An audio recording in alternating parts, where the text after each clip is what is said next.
और अखिलेश के हरदोई में दिए गए बयान को लेकर भले ही हफ्ते बीत चुके हों, लेकिन मामला अभी तक तूल पकड़े हुआ है और इस मामले पर लगातार सियासत हो रही है। भाजपा ने सपा अध्यक्ष को चारों तरफ से घेर लिया है। हालांकि अखिलेश यादव अब भी अपने बयान पर टिके हुए हैं। शनिवार को समाजवादी पार्टी के राष्ट्रीय अध्यक्ष अखिलेश यादव ने कहा कि मुझे संदर्भ क्यों साफ करना चाहिए, मैं चाहता हूं कि लोग फिर से किताबें पढ़ें।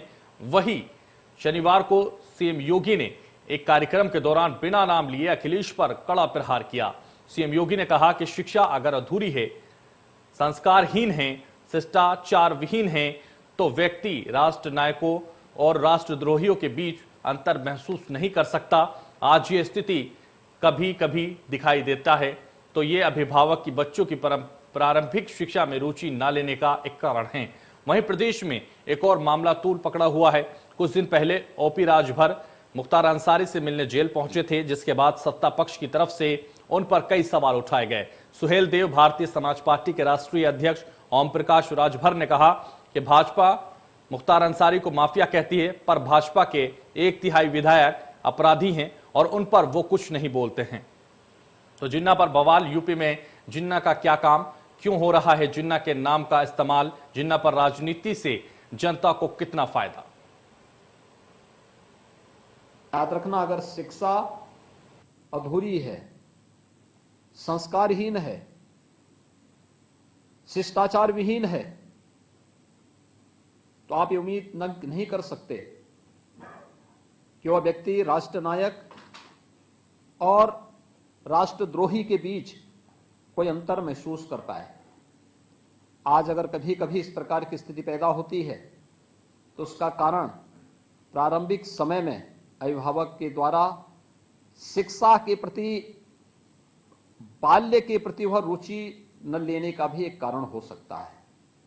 और इसीलिए मैं चाहूंगा कि उन बच्चों के प्रति अभी से प्रयास करके हम उनको बताएं। मॉर्निंग असेंबली के समय सब बताए जाने की आवश्यकता है, क्योंकि अक्सर ये भटकाव तभी शुरू होता है जब व्यक्ति को मालूम नहीं होता है कौन देश का मित्र है, कौन देश का शत्रु है। तो जिन्ना के बयान पर सियासत अभी भी जारी है। सपा की विभाजनकारी मानसिकता को जनता स्वीकार नहीं करेगी। सीएम ने कहा है अखिलेश यादव को देश की जनता से माफी मांगनी चाहिए। सीएम ने यह भी कहा है अखिलेश की सोच तालिबानी है, सरदार से तुलना शर्मनाक है, तो सरदार का अपमान स्वीकार नहीं किया जाएगा। तमाम सियासत अभी तक अखिलेश के बयान को लेकर जारी है। जिन्ना के बयान पर पूरी तरह से सियासत हो रही है। हर पार्टी की तरफ से इस पर बयान आ रहा है। सपा की विभाजनकारी मानसिकता को जनता स्वीकार नहीं करेगी। योगी आदित्यनाथ ने कहा है अखिलेश यादव को देश की जनता से माफी मांगनी चाहिए, लेकिन अखिलेश अपने बयान पर पूरी तरह से अडिग हैं और वो इस पर पीछे हटने को तैयार नहीं है। दूसरी तरफ योगी आदित्यनाथ ने इस पर सवाल खड़े कर दिए हैं। सरदार का अपमान स्वीकार नहीं किया जाएगा। जिन्ना के बयान पर लगातार अभी भी सियासत हो रही है। पटेल की तुलना जिन्ना से करना तालिबानी मानसिकता है। सीएम ने यह भी कहा है सपा की विभाजनकारी मानसिकता को जनता स्वीकार नहीं करेगी।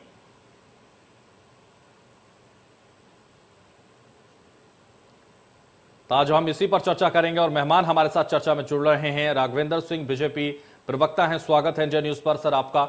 आकाश मिश्रा हैं, आम आदमी पार्टी के प्रवक्ता हैं, आपका भी इंडिया न्यूज पर बहुत स्वागत है सर। डॉक्टर कुलभूषण त्रिपाठी हैं, कांग्रेस प्रवक्ता हैं, आपका भी इंडिया न्यूज पर स्वागत है। चर्चा शुरू करूं उससे पहले मैं आपको बता दूं जिस तरह से अखिलेश का जो बयान आया था जिन्ना को लेकर और सरदार पटेल को लेकर, उन्होंने ये बयान दिया था, उनको समान बताया था, उस पर अब राजनीति लगातार हो रही है। हालांकि बयान भी राजनीतिक तौर पर ही देखा जा रहा है, क्योंकि जिस तरह का बयान उन्होंने दिया उस पर वो पीछे हटने को कतई तैयार नहीं है और लगातार अब इस पर राजनीति हो रही है। ऐसे में सबसे पहला सवाल मैं राघवेंद्र जी से यहां लेना चाहूंगा। जिस तरह से भारतीय जनता पार्टी ने इस पर सवाल खड़े कर दिए, क्योंकि जिन्ना को लेकर लगातार सियासत हो रही है। राघवेंद्र जी कैसे देख रहे हैं इस बयान को आप, क्योंकि मुख्यमंत्री ने साफ इस पर कड़ा विरोध किया है इसका। देखिए, सबसे पहले तो अगर समाजवादी पार्टी के प्रवक्ता महोदय यहाँ बैठे होते तो मैं सबसे पहले उनसे प्रश्न पूछता। और वास्तव में ये काफी चैनलों में मैं बैठा हूं तो वहां अनुपस्थित ही रहते हैं समाज पार्टी के प्रतिनिधि। तो ये सीधा सीधा संकेत है कि समाजवादी पार्टी इस विषय से पलायनवादी नीति का अपना रही है। देखिए, भारतीय जनता पार्टी जो वो कह रही है, माननीय योगी आदित्यनाथ जी ने जो ये प्रश्न उठाया है, बिल्कुल जायज प्रश्न उठाया है। क्या देश के बंटवारे के लिए जिन्ना का कोई योगदान नहीं था क्या? वास्तविकता ये है, देश का बंटवारे का खलनायक ही अगर हम जिन्ना को कहते हैं तो अशुभ नहीं होगी। 1947 में जो दंगे हुए थे जिसमें लाखों लोगों की हत्याएं हुई थी, उसका नायक कौन था? क्या जिन्ना नहीं था क्या? देखिए, वास्तविकता से जिन्ना से बड़ा आजाद भारत में पहला खलनायक जिन्ना हुआ है। अगर वो सर खान अब्दुल गफ्फार खान का नाम लेते, सीमांत गांधी जिनको कहा जाता, तो बात कुछ समझ में आती। सर सैयद अहमद खान का नाम लेते तो बात समझ में आती, आगा खान का नाम लेते बात समझ में आती, वीर अब्दुल हमीद का नाम लेते तो बात समझ में आती। सैकड़ों ऐसे क्रांतिकारी हुए हैं जिनका वास्तव में देश की आजादी के योगदान में बहुत योगदान था। और मुस्लिम भी बहुत से ऐसे हुए, खाली खाली हिंदुओं की बात नहीं कर रहे हैं, बिल्कुल। लेकिन इन्होंने खाली जिन्ना का ही नाम क्यों लिया? वो जो है ये विषय कह करके देश के मुसलमानों को, प्रदेश के मुसलमानों को खुश करना चाहते हैं। देखिए, ये जब इनकी सरकार थी तब इन्होंने, जब लखनऊ बम विस्फोट में जो आतंकवादी गिरफ्तार हुए थे, तो उनको सरकार की मदद से छुड़वाने के लिए पुअड़ी जोड़ी का प्रयास किया था। उसके बाद ये जो है पश्चिमी उत्तर प्रदेश आतंकवादियों के घर गए थे। तो ये क्या संकेत देना चाहते हैं कि आतंकवादियों को छुड़वाने में देश का, प्रदेश का मुसलमान राघवेंद्र जी देश का खलनायक बताने में, राघवेंद्र जी आप क्या मानते हैं, इस बयान से उनके पार्टी को फायदा होगा? देखिए, पार्टी को फायदा हो या ना हो ये तो अलग विषय है। देश और प्रदेश को बहुत बड़ा नुकसान होता है जो देश के खलनायकों को ये लोग देश के नायक की श्रेणी में रखने का प्रयास करते हैं, सरदार पटेल की तुलना जिन्ना से करते हैं। तो निश्चित रूप से मुझे लग रहा है इस प्रकार की ओछी राजनीति करना देश और प्रदेश की जनता के प्रति और देश के प्रदेश के जो नौजवान है उनको बिल्कुल हंसी का पात्र बनाने के बराबर है, ये समझ लीजिए। ठीक है डॉक्टर कुलभूषण, ठीक है राघवेंद्र जी। डॉक्टर कुलभूषण कांग्रेस के प्रवक्ता हमारे साथ हैं। डॉक्टर कुलभूषण बता दीजिए आप कैसे देख रहे हैं इस बयान को, क्योंकि लगातार जिस तरह से जिन्ना की अब एंट्री हो गई है 2022 के चुनाव में, आप कैसे देखते हैं समाजवादी का ये बयान? निश्चित तौर पर कांग्रेस पार्टी का साफ स्टैंड है कि जिन्ना हमारे देश का खलनायक है और जिन्ना के दुरास्त सिद्धांत का कांग्रेस ने लगातार विरोध किया। कांग्रेस कभी इस बात पर राजी नहीं थी कि अलग पाकिस्तान बनाया जाए या भारत का विभाजन हो, और उसके लिए कांग्रेस ने अपने राष्ट्रीय अध्यक्ष मौलाना अबुल कलाम आजाद को आगे किया। उनके साथ में खान अब्दुल गफ्फार खान साहब हुआ करते थे, और जब जब बैठक हुई तो कांग्रेस ने साफ स्टैंड लिया कि मुसलमानों के रहनुमा जिन्ना तुम ही नहीं हो, अब्दुल गफ्फार खान भी है और मौलाना अबुल कलाम आजाद भी है। और कांग्रेस हमेशा से भारतीय मुसलमानों की पैरोकारी करती रही है, करती रहेगी। और आज तक आप देखेंगे कि भारतीय मुसलमान निश्चित तौर पर जिन्ना को खलनायक पूरे देश की पैरोकारी करनी चाहिए, किसी मुसलमान या हिंदू का मसला नहीं है सर, पूरे देश की पैरोकारी की बात है। और अगर पैरोकारी की ही बात हो रही है और इसी आधार की पहले सबसे पहले देशवासी हैं। अगर आप जिन लोगों की भी बात कर रहे हैं वो सबसे पहले देशवासी होना चाहिए, और जिन्ना देशवासी नहीं रहे हैं तो इसलिए वो खलनायक हैं। बिल्कुल ये सही कह रहे हैं, खलनायक ही स्वीकार किया गया। ऐसे में यहाँ भारतीय जनता पार्टी से आपका मत मिल रहा है, अच्छा लग रहा है, दोनों पार्टी एक समान बात कर रही है सर। नहीं, इससे फर्क नहीं पड़ता। निश्चित तौर पे राष्ट्र के हित में जो बात करेगा उसका समर्थन होगा, जो राष्ट्र द्रोह की बात करेगा उसका विरोध होगा। राष्ट्र से बड़ा कुछ नहीं होता। ठीक है, डॉक्टर अनीता हमारे साथ, ठीक है कुलभूषण जी, डॉक्टर अनीता भी हमारे साथ हैं और पीएसपी की प्रवक्ता हैं और समाजवादी से गठबंधन भी अब हो चुका है, तो अब जवाब दे देंगी। डॉक्टर अनीता आप बताइए कैसे देख रहे हैं इस बयान को, अखिलेश के इस बयान का आप विरोध करते हैं कि नहीं? देखिए, अभी तक जितनी बात भाजपा के जो प्रवक्ता जी उन्होंने कही है, भाजपा का तो एक नियम रहा है ना कि बस कोई एक चीज पकड़ लो और उस पे राजनीति करना। तो इस तरह का बयान देते क्यों हैं अखिलेश यादव? इस तरह का बयान अनीता मिश्रा जी, इस तरह का बयान अखिलेश यादव देते क्यों हैं? क्या राजनीतिक फायदा होता है इससे? ये सवाल आप समाजवादी पार्टी के प्रवक्ता से पूछिएगा। गठबंधन तो आपका भी हो गया। मेरा मानना अभी गठबंधन नहीं हुआ है, अभी हो जाएगा, चाचा भतीजे का मामला है, हो जाएगा मैडम। क्या होगा क्या नहीं होगा ये अभी भविष्य के गर्त में है। और चाचा भी नजरें जमाए हुए हैं, भतीजा भी लगातार कह रहा है सम्मान किया जाएगा, तो हो जाएगा। ठीक है, राजनीति में तो दूर विरोधी भी एक हो जाते हैं और बहुत वर्षों का साथ भी कब टूट जाता है पता नहीं चलता है। भाजपा और शिवसेना आप का पीएसपी इस बयान का विरोध करती है कि नहीं करती? देखिए, हम किसी भी कोई भी ऐसा बयान जो कि देश के संप्रभुता के अगेंस्ट होगा उसका विरोध करते हैं। इसका भी करते हैं ना आप? ये जो बयान अखिलेश यादव की तरफ से दिया गया है, इसका विरोध बता दीजिए बस। लेकिन जो भाजपा कहती है, भाजपा का काम क्या है? किसी भी एक छोटी सी मुद्दे को पकड़ लो और शोर मचाना शुरू कर दो। ठीक है। पूर्ववर्ती सरकारों के किए हुए काम, अच्छे काम शोर के लिए मुद्दा दिया क्यों जाता है मैडम? भाई शोर के लिए मुद्दा क्यों दिया जाता है?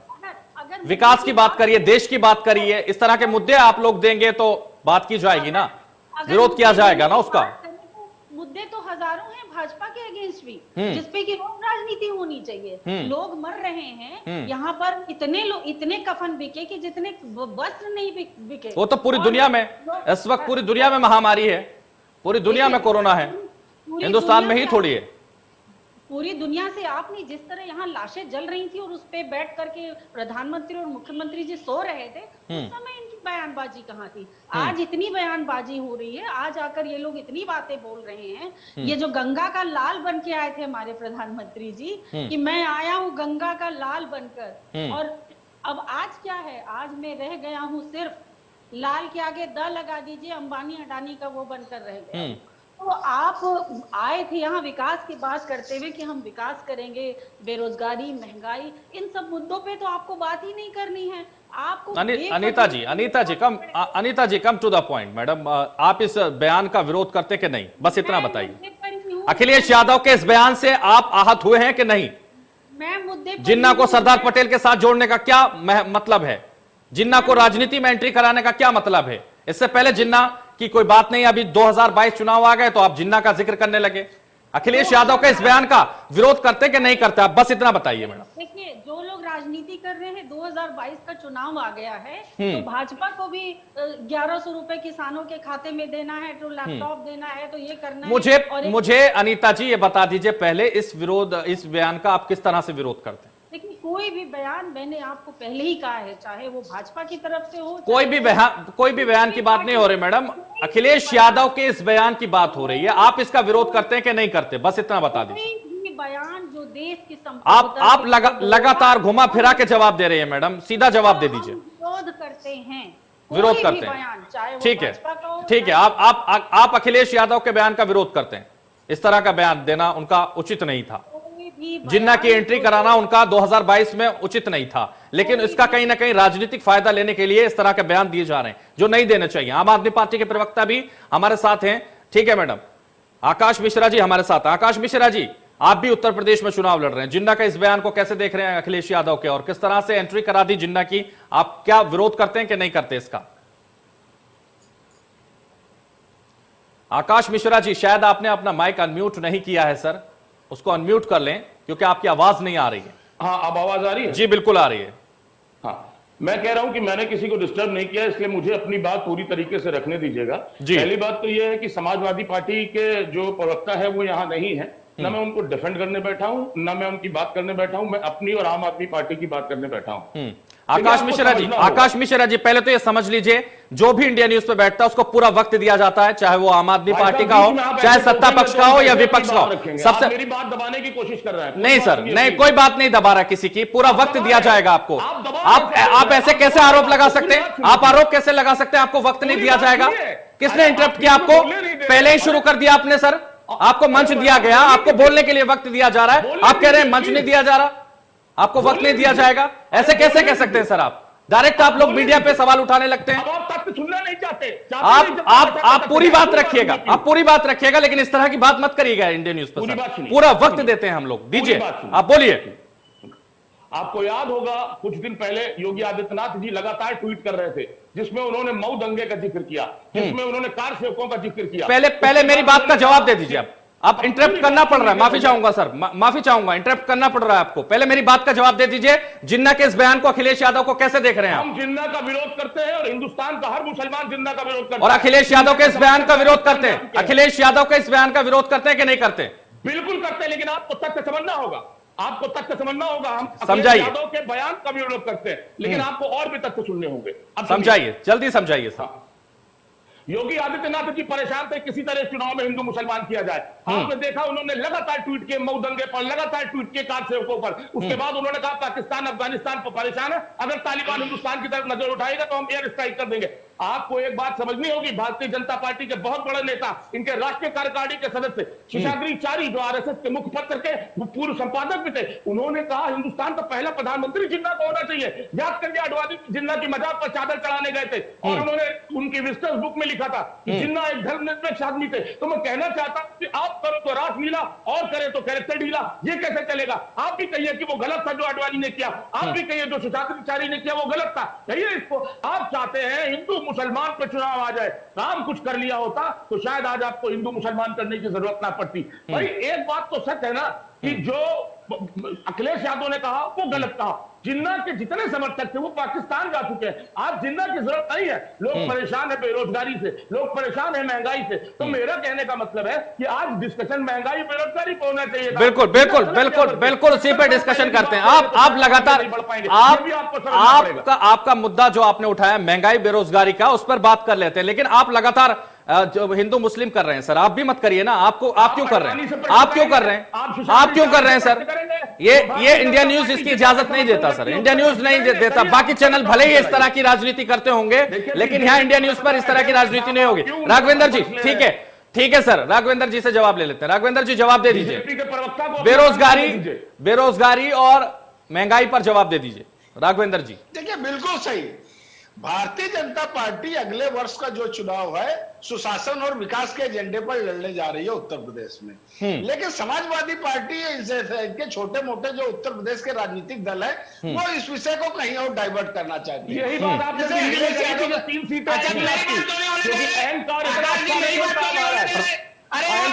आकाश जी अब आप शांत हो जाइए। आकाश जी जवाब लेने दीजिए। आकाश जी अब शांत हो जाइए। आकाश जी संयम रखिए सर, आकाश जी संयम रखिएगा और अब राघवेंद्र जी को जवाब लेने दीजिए। आकाश जी जवाब लेने दीजिए अब राघवेंद्र जी से। झूठ फैला रहा है पूरे देश में। आकाश जी अब इस तरह की बात मत कीजिए आप। आकाश जी अब आप शांत हो जाइए। आपको पूरा वक्त दिया मैंने। आकाश जी मैंने पूरा वक्त दिया सर आपको। आकाश जी मैंने पूरा वक्त आपको दिया, अब शांत हो जाइए, अब संयम रखिए सर, जवाब सुन लीजिए। अब जवाब सुनने की भी शक्ति रखिए। आकाश जी इस तरह से चर्चा नहीं हो पाएगी। आकाश जी अब शांत हो जाइए आप। आकाश जी अब जवाब सुन लीजिए सर, राघवेंद्र जी को जवाब लेने दीजिए, उससे पहले बात मत कीजिए सर। अब आप शांत हो जाइए, पूरा वक्त मैंने आपको दिया। उत्तर प्रदेश में मात्र विकास और सुशासन के एजेंडे पर हम चुनाव लड़ने जा रहे हैं। अब उत्तर प्रदेश में जब 2017 में समाजवादी पार्टी ने सरकार छोड़ी थी तो बेरोजगारी तो 17.5% थी। कोरोना काल को लेते हुए 1.5 वर्ष बर्बाद हुए, तो हमें लगभग 3 वर्ष काम करने को मिला है। मात्र 3 वर्ष के अंदर हमने बेरोजगारी दर घटा करके 6-6.5% पे ला दी। उसके अलावा उत्तर प्रदेश में हमने 4.5 लाख सरकारी नौकरियां दी। समाजवादी पार्टी के 2 कार्यकाल जोड़े। आकाश जी जवाब लेने दीजिए सर, आऊंगा आपके पास। आकाश जी मैं आऊंगा आपके पास। आकाश जी शांत हो जाइए, संयम रखिए सर, आवाज डाउन करनी पड़ेगी नहीं तो सर आपकी मुझे। आकाश जी शांत हो जाइए, अभी पहले जवाब लेने दीजिए, उसके बाद आपके पास आऊंगा। बोलिए महाराज, बोलिए। अरे महाराज तो आप क्यों बीच में? आकाश मिश्रा जी मैं आऊंगा आपके पास। आप बीच में इंटरप्ट मत कीजिए, खुद इंटरप्ट कर रहे हैं सर, दूसरों पे आरोप लगाते हैं आप। इंटरप्ट मत कीजिए, मैं आऊंगा आकाश जी आपके पास। राघवेंद्र जी पूरी कीजिए अपनी बात, जवाब दीजिए। समाजवादी पार्टी के 2 कार्यकाल हो, चाहे बहुजन समाज पार्टी के 2 कार्य। मैं ये कह रहा हूं समाजवादी पार्टी के 10 वर्ष और बहुजन समाज पार्टी के 10 वर्ष अलग अलग। इन लोगों ने 4.5 लाख सरकारी नौकरी किसी सरकार में नहीं दी 10 वर्षों के अंदर। भारतीय जनता पार्टी ने उत्तर प्रदेश में 32 सरकारी मेडिकल कॉलेज बनवाने का काम किया, जिसमें 6 मेडिकल कॉलेज, अभी 9 मेडिकल कॉलेज का माननीय नरेंद्र मोदी जी ने उद्घाटन किया हुआ है। और अगले 6 महीने में 32 के 32 सरकारी मेडिकल कॉलेज काम करने लगेंगे। पीपी मॉडल से पूरा उत्तर प्रदेश में हर जिले में भारतीय जनता पार्टी एक मेडिकल कॉलेज बनाने का काम कर रही है। आजादी से लेकर अभी तक मात्र 17 मेडिकल कॉलेज उत्तर प्रदेश में काम कर रहे थे। ओडीओपी के माध्यम से भारतीय जनता पार्टी ने 5,000 करोड़ का ऋण देने का काम किया है, जिससे 25 लाख लोगों को रोजगार मिला है, 5 एक्सप्रेसवे का निर्माण चल रहा है। इस प्रकार 10 महानगरों में मेट्रो का काम चल रहा है, जिसमें आगरा और कानपुर में 2 मेट्रो की जो इस महीने शुरुआत होने जा रही है। 15 एयरपोर्ट और 5 इंटरनेशनल एयरपोर्ट पे काम चल रहा है, जिसमें 6 महीने के अंदर दोनों एयरपोर्टों में काम, दोनों जो नेशनल एयरपोर्ट और मल्टी नेशनल एयरपोर्टों में काम जो पूरा हो जाएगा और वो काम करने लगेंगे। 3.5 लाख संविधान पे मैडम बात होने दीजिए। अनीता शर्मा जी, मैं आऊंगा आपके पास। राघवेंद्र जी की बात पूरी होने दीजिए, उससे पहले मत इंटरप्ट कीजिए। एमएसएमई सेक्टर में आपको भी पूरा वक्त दिया जाए, आपको भी पूरा वक्त दूंगा। 1.5 करोड़ लोगों को राइस सेक्टर में काम दिया गया है।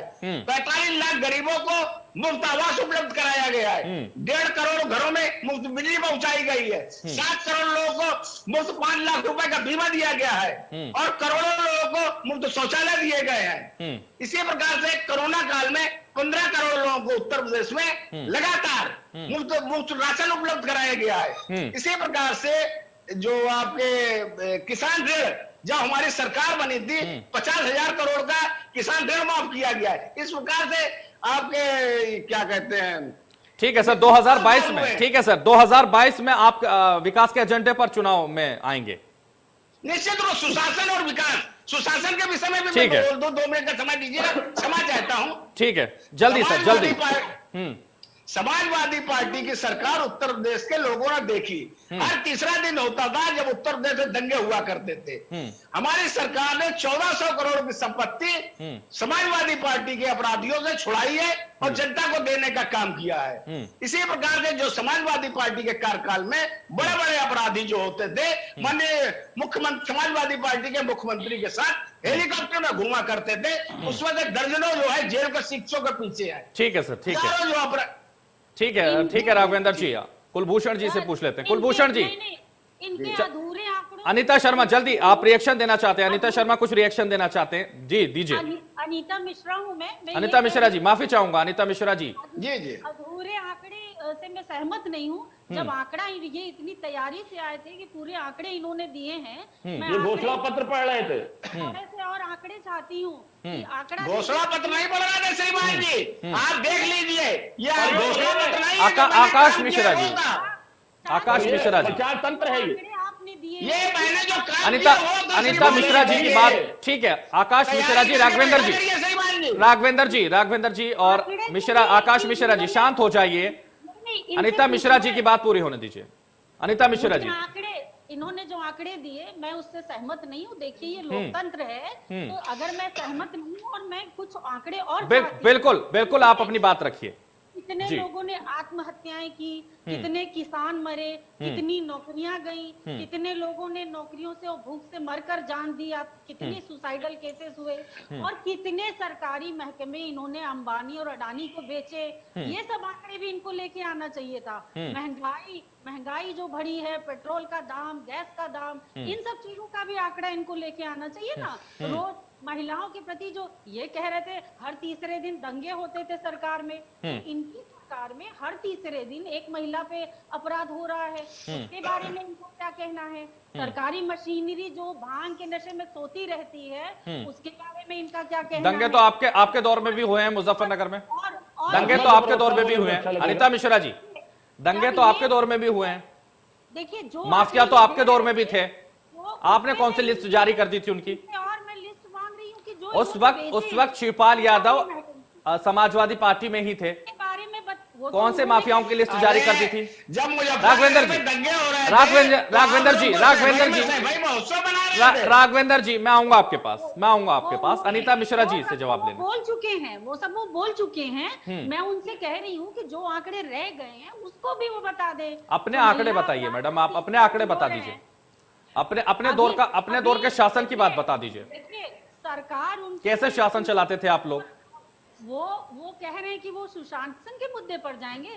गड्ढा मुक्त सड़क की, आप लखनऊ में रहते हैं, लखनऊ राजधानी है उत्तर प्रदेश की। आप जरा सड़कों पे निकल के, मैं कह रही हूँ सिर्फ आधा किलोमीटर चल के 10 गड्ढे अगर न गिना दूं मैं, तो जो कहिए मैं हार जाऊंगी। गड्ढे के लिए बजट पास कर दिया सरकार ने, बजट पास कर दिया। भारतीय जनता पार्टी की सरकार ने बजट पास किया गड्ढों के लिए। नहीं लड़ सकते चुनाव, नहीं, चुनाव के पहले काम चल रहा है। खराब है।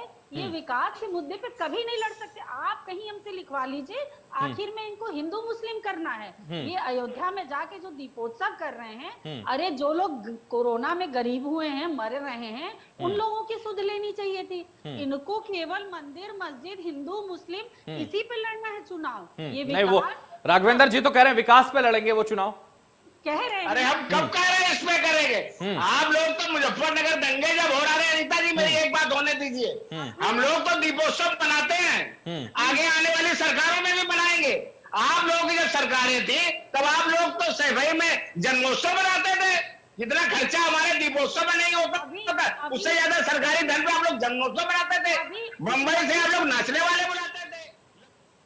इस वक्त रुक जाइए, एक बहुत अहम खबर आ रही है इस वक्त। अपने दर्शकों को इस वक्त की बड़ी खबर बता देते हैं। कार्यकारिणी की बैठक में, भारतीय जनता पार्टी की बैठक में इस वक्त प्रधानमंत्री नरेंद्र मोदी पहुंच चुके हैं। तस्वीरें हम आपको दिखा रहे हैं। प्रधानमंत्री इस वक्त जेपी नड्डा साथ में नजर आ रहे हैं। तमाम नेता इस वक्त पहुंच चुके हैं। भारतीय जनता पार्टी की कार्यकारिणी की अहम बैठक हो रही है, जिसमें जेपी नड्डा, प्रधानमंत्री नरेंद्र मोदी इस वक्त देखे जा सकते हैं। पारंपरिक लोकगीतों से स्वागत हो रहा है। बैठक में आने वाले सदस्यों का स्वागत किया जा रहा है और छठ पर्व का भी इसमें थीम रखा गया है।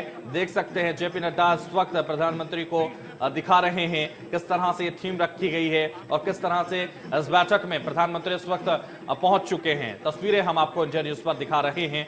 ये बैठक है और इस बैठक की शुरुआत होगी, अध्यक्षता खुद प्रधानमंत्री नरेंद्र मोदी करेंगे। जेपी नड्डा इसमें होंगे, निर्मला सीतारमण इसमें होंगी, पीयूष गोयल इसमें होंगे, रक्षा मंत्री राजनाथ सिंह होंगे, अमित शाह इसमें होंगे। तो तमाम नेता इसमें शामिल होंगे। 124 नेता का एक गण इसमें शामिल होगा और उसमें चर्चा की जाएगी। कोविड प्रोटोकॉल की पालना करते हुए 124 लोग ही इसमें शामिल हुए हैं। इसके अलावा अगर हम बात करें तो वर्चुअली लोग इसमें जुड़ेंगे, मुख्यमंत्री जुड़ेंगे, सीएम योगी आदित्यनाथ इसमें पहुंच चुके हैं। तो तमाम नेता इसमें पहुंच चुके हैं। तो दिल्ली में आपको बता दें, बीजेपी की राष्ट्रीय कार्यकारिणी की यह बैठक हो रही है। अहम बैठक ये हो रही है। बैठक में शामिल होने पहुंचे हैं प्रधानमंत्री नरेंद्र मोदी। आपको बता दें, पारंपरिक लोक गीतों से स्वागत हो रहा है। जो लोग इसमें आ रहे हैं, बैठक में आने वाले सदस्यों का स्वागत किया जा रहा है। तो जिस तरह से आज ये बीजेपी की कार्यकारिणी की अहम बैठक की जा रही है और उसमें राष्ट्रीय कार्यकारिणी की यह बैठक हो रही है। प्रधानमंत्री नरेंद्र मोदी इसमें पहुंच चुके हैं। जेपी नड्डा जो राष्ट्रीय अध्यक्ष है भारतीय जनता पार्टी के, वो भी इसमें पहुंच चुके हैं। गृह मंत्री अमित शाह इसमें पहुंचेंगे। आपको बता दें, इसके अलावा राजनाथ सिंह जो रक्षा मंत्री हैं वो भी पहुंचेंगे। पीयूष गोयल इसमें पहुंचेंगे। निर्मला सीतारमण इसमें पहुंचेंगी। तमाम नेता इसमें पहुंच रहे हैं। नरेंद्र सिंह तोमर भी पहुंच चुके हैं। तो तमाम नेताओं का जो पहुंचने का दौर है वो शुरू हो चुका है। प्रधानमंत्री खुद पहुंच गए हैं। वोकल फॉर लोकल को यहां प्रधानमंत्री इस वक्त देखते हुए नजर आ रहे हैं। जो थीम रखी गई है वो छठ पर्व को पर भी रखी गई है। तो पारंपरिक लोक गीतों से स्वागत इस वक्त हो रहा है और प्रधानमंत्री नरेंद्र मोदी इस बैठक में पहुंच चुके हैं और अब वो इस वक्त एंट्री करते हुए नजर आ रहे हैं। देख सकते हैं तस्वीरों में जेपी नड्डा उनके साथ में मौजूद हैं। प्रधानमंत्री खुद इस वक्त नजर आ रहे हैं। तो बीजेपी की राष्ट्रीय कार्यकारिणी की अहम बैठक आज हो रही है और इस बैठक में तमाम मंथन किया जाएगा। बैठक में शामिल होने पहुंचे हैं पीएम मोदी।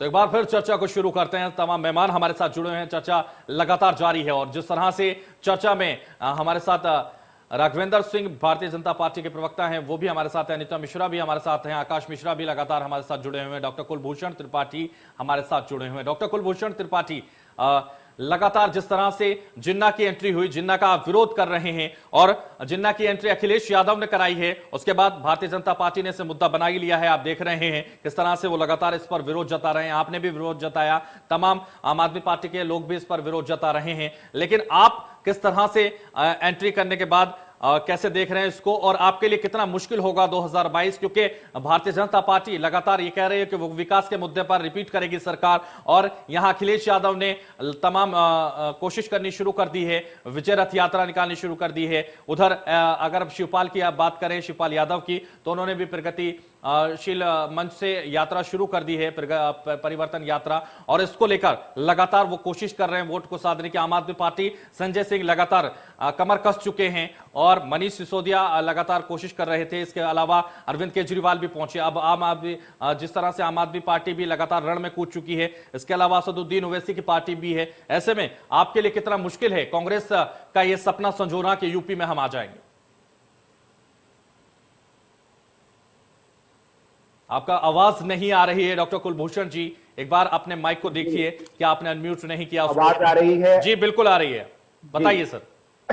निश्चित तौर पे आपने बहुत सारे प्रश्न एक साथ पूछे हैं, इसका जवाब मैं दो हिस्सों में देना चाहूंगा। एक हिस्सा तो यह है कि कांग्रेस की तैयारी क्या है। सबसे पहले कांग्रेस ने अपने संगठन को मजबूत करने के लिए प्रशिक्षण से पराक्रम तक 2 चरणों में हमने बूथ स्तर तक अपना प्रशिक्षण प्रारंभ किया। हमारा संगठन तैयार हुआ, लोगों को जिम्मेदारियां दी गई। उसके बाद प्रियंका जी ने प्रतिज्ञाओं की घोषणा की और उन प्रतिज्ञाओं को लेकर हम प्रदेश की जनता के बीच 3 प्रतिज्ञा यात्राओं के माध्यम से पहुंचे। बनारस की रैली और गोरखपुर की रैली ये बताती है कि जनता कितने मन से कांग्रेस से दोबारा से जुड़ रही है। संगठन की कुछ कमियों के चलते लंबे समय से उत्तर प्रदेश से सरकार से बाहर रहने के कारण इस उत्तर प्रदेश की जो दुर्गति हुई है उसको दूर करने के लिए प्रतिज्ञाएं लेकर और वचन हम निभाएंगे, इस वादे के साथ हम आए हैं। जहां महिलाओं को सबसे पहले भागीदारी देने की बात कर रहे हैं कि 40% सीटें हम महिलाओं को देंगे, साथ ही जो बच्चियां हैं उनको स्मार्टफोन और स्कूटी देंगे। किसानों के साथ इस सरकार में सबसे ज्यादा अन्याय हुआ है, उनको 2500 रुपए गेहूं और धान के लिए देंगे, 400 रुपए गन्ना किसान को देंगे। नौकरियों की जहां तक बात है, भारतीय जनता पार्टी, दूसरे पक्ष पे मैं बाद में आऊंगा कि भारतीय जनता पार्टी विकास और सुशासन पे जा रही है। हमारी जो तैयारी है वो पूरी तरह से है। जनता के बीच हमें स्वीकारोक्ति मिल रही है। प्रियंका जी को बहुत मन से जनता पसंद कर रही है और 2022 में उस जनता को एक बेहतर सरकार मिलने जा रही है।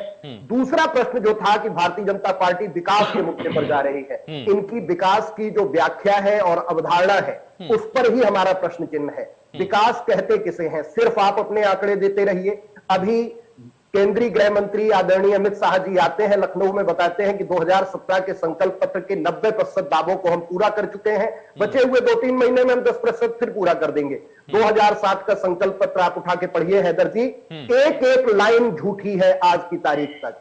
एम्बुलेंस 15 मिनट में पहुंचेगी, इतने अस्पताल खोलेंगे। अभी हमारे साथी प्रवक्ता राघवेंद्र जी बता रहे थे इतने मेडिकल कॉलेज खोल दिए। जमीनी हकीकत इन्हें नहीं पता है कि आज डेंगू के मरीज को एक बिस्तर नहीं मिल रहा है, दवाई नहीं मिल रही है। रोडों की हालत आप देख लीजिए। शिक्षा व्यवस्था जिसमें भी लगा रहे थे, हमारे आदरणीय मुख्यमंत्री जी ने भी कहा कि बच्चों को शिक्षा नहीं मिलती है। शिक्षा की ये सरकार बात कब करती है? शिक्षा की जो स्थिति बना दी है, कोरोना का आपको एक बहाना मिला हुआ है कि इसके नाम पे आप सबसे पहले स्कूल बंद कर दीजिए, सबसे पहले शिक्षा व्यवस्था को साइड में कर दीजिए, क्योंकि जनता पढ़ेगी तो आपसे प्रश्न पूछेगी, आपके झूठे आंकड़ों को जानेगी। आप उज्ज्वला योजना के आंकड़े देते रहिए कि हमने 8 करोड़ सिलेंडर बांट दिए, आपकी वेबसाइट का आंकड़ा बताएगा कि 7 करोड़ सिलेंडर रिफिल नहीं हो पाए। 1000 रुपए का सिलेंडर कौन परिवार भरवा पाएगा? साथ ही स्वास्थ्य, शिक्षा, परिवहन, संचार, सिर्फ भाजपा के आंकड़े हैं। भाजपा के पास अपने आंकड़ों की एक मशीन है जिससे वो ये ऐसे आंकड़े लाते रहते हैं और देते रहते हैं, जिसका जनता सच जान चुकी है। और सिर्फ आंकड़े से, जुमले से अब सरकार में टिके रहना भाजपा के लिए कठिन हो गया है। आपने कुलभूषण जी 8 प्रतिज्ञाएं जो की हैं उसमें एक महत्वपूर्ण प्रतिज्ञा है किसानों का कर्जा आप माफ कर देंगे, ये वचन आपने दिया है, ये वचन हम निभाएंगे इस घोषणा पत्र में, या आप इसको कह सकते हैं जो प्रतिज्ञाएं आपकी हैं इसमें आपने ये भी लिखा है कि वचन हम निभाएंगे। तो किसानों का कर्जा किस तरह से माफ कर देंगे, कब माफ कर देंगे? जी, सरकार बनने के बाद हमारी पूरी योजना है। मैं हैदर जी थोड़ा अगर जो पीछे से आपको बताऊं कि ये उत्तर प्रदेश जल्दी जमीन है। किसान यहाँ जो उपज पैदा करता है, अगर जो उसका दाम ठीक उसको मिले, अगर जो उसको पूंजीपति मित्रों को न बेचा जाए, सीधा किसान के पास रहे, मंडी की स्थितियां सुधार दी जाए, उसे पूरा एमएसपी मिलने लगे, तो किसान को कर्जे की स्थिति ही नहीं बनने वाली है। अभी मैं आपको हकीकत बताऊं कि तराई के क्षेत्र में जो बाढ़ आई पिछले 15 दिन पहले, उसका मुआवजा जो इस सरकार ने दिया है वो पूरी तरह से एक मजाक है किसान के साथ। 95 रुपए का चेक मिला है मुआवजे में। साहब आप कल्पना कर सकते हैं, अगर जो बीघे के हिसाब से उस दर को देखें जो मुआवजा आदरणीय योगी सरकार ने दिया है वो 200 रुपए 250 रुपए बीघा है। ऐसे में किसान कर्ज के दलदल में फंसता चला जा रहा है। सबसे पहले उत्तर प्रदेश सरकार में आने के बाद कांग्रेस की यही प्रतिज्ञा है कि हम नीतियां बनाने के आधार पर आज तक इस देश को इतना आगे लेके आए थे। जो कांग्रेस ने किया 70 साल में, वही आज ये बेच पा रहे हैं। अभी एयरपोर्ट का जिक्र कर रहे थे आप, अभी घोषणा हुई है कि मार्च तक 19 एयरपोर्ट और बेच दिए जाएंगे। साहब ये हर चीज बेच लेते हैं। अभी 3 दिन पहले केदारनाथ में जाके आदरणीय फिर भी जनता का अपार प्यार क्यों मिल रहा है भारतीय जनता पार्टी को?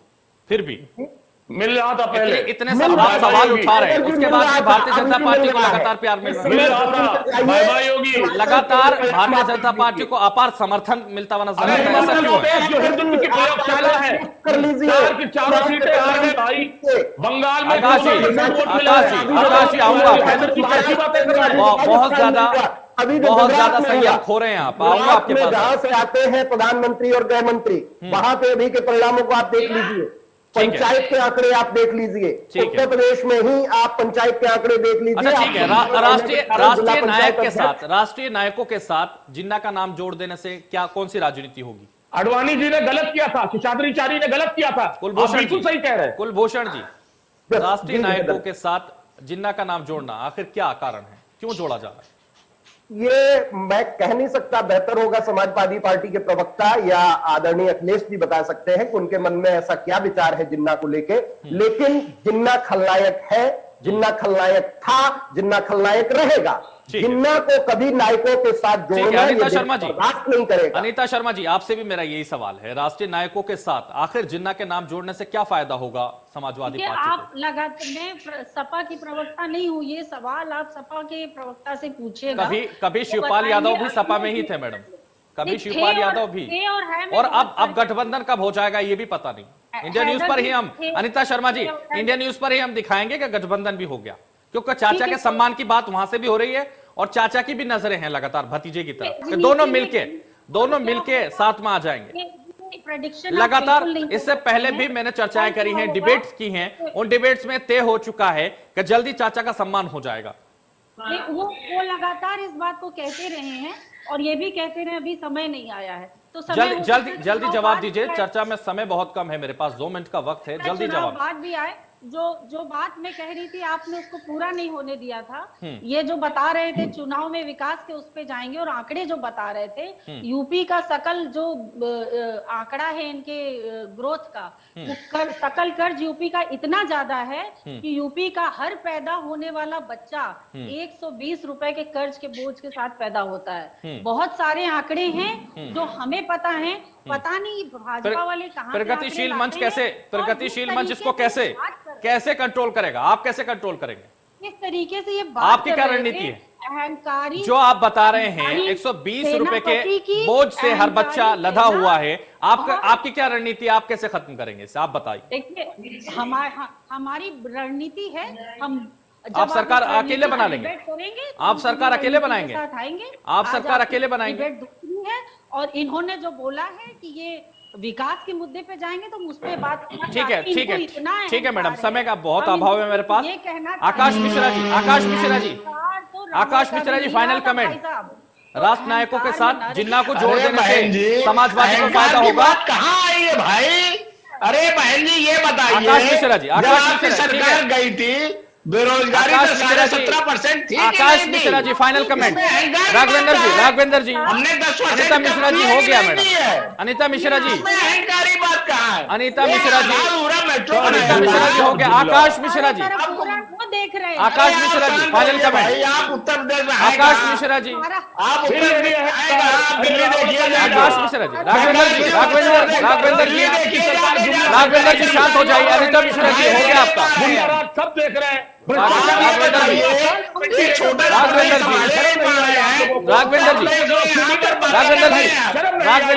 हो जाइए। राघवेंद्र जी शांत हो जाइए। राघवेंद्र